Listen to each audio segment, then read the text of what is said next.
सुखदेव जी महाराज का जब चरित्र पूर्ण हुआ तब सूत जी महाराज से 88,000 ऋषियों ने पुनः प्रश्न किया। बोले भगवान हमारे मन में एक और प्रश्न है। बोले कौन सा प्रश्न है?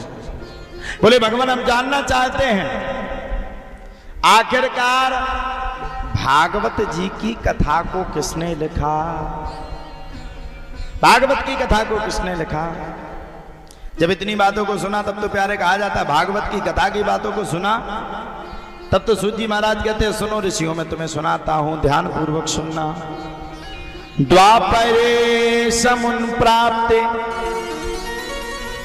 तृतीय युग पर्यये जाता पराशराद्योगी वासव्याम कलया हरे। द्वापर का अंत था, कलयुग का प्रारंभ था। द्वापर के अंत में कलयुग के प्रारंभ में श्री सूत जी महाराज कहते हैं वेदव्यास जी भगवान ने 4 वेद 6 शास्त्र 17 पुराणों की कथा लिख डाली। लेकिन 4 वेद 6 शास्त्र 17 पुराणों की कथा लिखने के बाद भी श्री वेदव्यास जी महाराज का मन अचंभित रहा, स्थित नहीं रहा, सही जगह पर नहीं पहुंचा। और जब श्री वेदव्यास जी महाराज का मन अचंभित रहा, किसी जगह पर सही जगह पर नहीं पहुंचा, तब तो प्यारे कहा जाता है सही जगह पर मन ना पहुंचने के कारण एक सांस में बड़े प्रेम के साथ श्री वेदव्यास जी चिंता में बैठे हुए थे। अब भैया देखो नारद मुनि तो नारद मुनि विचरण करते हुए आकाश में विचरण करते हुए नारद मुनि चल पड़े। और जैसे वेदव्यास जी भगवान को चिंता में देखा तो नारद मुनि का भी दिमाग खराब। अरे वेदव्यास जैसा संत, वेदों को जानने वाला संत, पुराणों को जानने वाला संत, प्रवक्ताओं को जानने वाला संत इतना चिंता में बैठा है, इतना चिंतातुर बैठा है। वेदव्यास जी भगवान के पास स्वयं नारद मुनि पहुंच गए और नारद मुनि ने श्री वेदव्यास जी भगवान के पास पहुंच करके वेदव्यास जी भगवान के मन की व्यथा को जाना और मन की व्यथा को जान करके स्वयं नारद मुनि ने हाथ जोड़ करके श्री वेदव्यास जी भगवान से पूछा भगवान क्या बात है, आज आप बड़ी चिंता में दिख रहे हो। वेदव्यास जी महाराज कहते हैं अब क्या बताएं नारद मुनि, मुझे तो समझ में नहीं आता। 4 वेद 6 शास्त्र 17 पुराणों को लिख डाला, लेकिन मेरा मन अब भी चिंता में बैठा हुआ है। अब नारद मुनि कहते हैं सुनो साहब, आपने उस पुराण को नहीं लिखा, उस कथा को नहीं लिखा जिस कथा के लिखने से मनुष्य के जीवन का कल्याण है। अब वेदव्यास जी महाराज कहते हैं अब क्या बताएं भैया, कौन सी कथा को लिख डाले? महाभारत जैसे महान ग्रंथों को लिख डाला। बोले भगवान आपने उस कथा को नहीं लिखा जिस कथा से व्यक्ति के जीवन का कल्याण होना है। बोले विस्तार पूर्वक कहो नारद मुनि। नारद मुनि विस्तार पूर्वक कहने लगे द्वापरे समुन प्राप्ते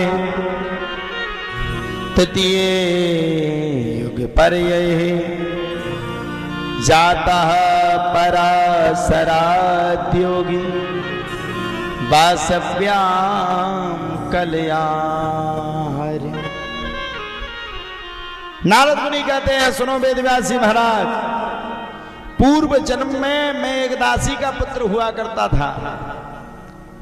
मेरी मैया भगवान की बड़ी भारी भक्त थी। जहां भी भगवान की कथा होती, जहां भी कोई भगवान की कथा को कहता, मेरी मैया दौड़ करके उस कथा को श्रवण करने के लिए जाती। एक दिन की बात है, मेरी माता हमारे गांव में कुछ ऋषि मुनि चातुर्मास करने के लिए आए। चतुर्मास 4 महीने बिताने के लिए आए।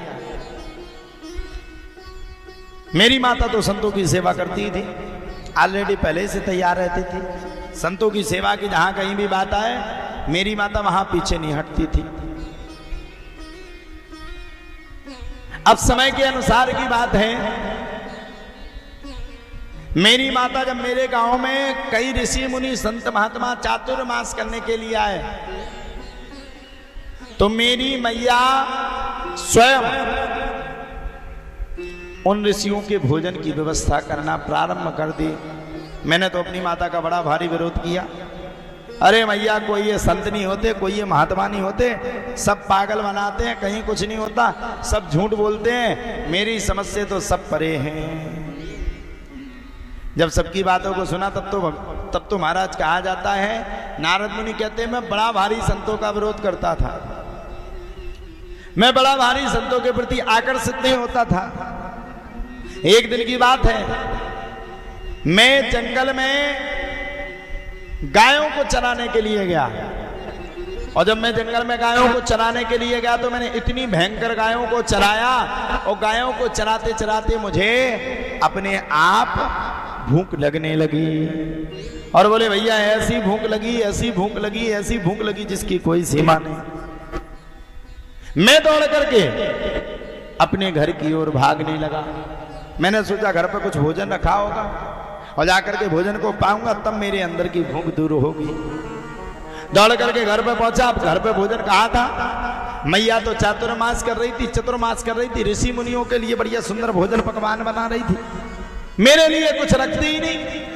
अब तो मैं बड़ा अचंभित रह गया, और चिंता में आकर के मैंने एक सांस में बड़े प्रेम के साथ मैया के पास जाकर के, चिंता में आकर के मैंने पूरी किचन में जाकर के देखा, भोजन था ही नहीं। मैंने सोचा चलो मैया जहां पे भोजन बना रही वहीं भोजन खाने के लिए मिल जाएगा। मैं दौड़ करके मैया के पास पहुंच गया, लेकिन मैया के पास पहुंचने के बाद भी मुझे भोजन प्राप्त नहीं हुआ। वहां जब पहुंचा तो संतों ने पूरा भोजन पा लिया था, पूरा भोजन पा करके सब फ्री हो गए थे। मैं अकेला बैठा रहा, अब मैं क्या करूं? अब बोले मरता हो क्या नहीं करता। सामने मुझे दिखा कि संतों की कुछ पत्तलें रखी हुई हैं, और पत्तलें वो जूठी हैं, और जूठी पत्तलों में छोटा छोटा ग्रास बचा हुआ है। नारद मुनि कहते हैं, वेद व्यास जी, मैंने उस ग्रास को इकट्ठा किया और भोजन को एकत्रित करके मैंने उस भोजन को पाया, तो संतों का जैसा कहा जाता, जैसी संगति वैसी रंगति। जब मैंने उस दिन संतों के प्रसाद को पाया, विधि पूर्वक पाया, तो प्रसाद को पाकर के मेरा अंतर्मन बड़ा भारी प्रसन्न हो गया। इतना प्रसन्न, इतना प्रसन्न, इतना प्रसन्न कि प्रसन्न चित्त मन होकर के एक सांस में मैं उसी दिन से भगवान का भजन करने लगा। और ऐसा वैसा भजन नहीं, बड़ा भयंकर भजन किया मैंने। अब बोले मेरी माँ जब तक मैं भजन नहीं करता था तब तक इस चिंता में थी कि मेरा बालक भजन नहीं करता, और बोले मैं जैसे ही भजन करने लगा, अब मेरी माँ इस चिंता में हो गई कि भैया लड़का भजन करता है, ऐसा नहीं कि संत बन जाए, फिर बहू नहीं आएगी तो गरम गरम कहां से मिलेगी। भैया वेद व्यास जी महाराज को संपूर्ण कथा को सुनाया, और वेद व्यास जी महाराज ने सरस्वती नदी के तट पर भागवत की कथा को बोलना प्रारंभ कर दिया। अहमेवासमेवाग्रे नान्यते असत्सत् परम पश्चादहं यदे तच्चो यो विशेषेत सोष्मे हम। भागवत को 18,000 श्लोकों में बद्ध कर दिया, और जब भागवत को 18,000 श्लोकों में बद्ध कर दिया तब तो प्यारे कहा जाता है संपूर्ण भागवत आनंद चित्त हो गई।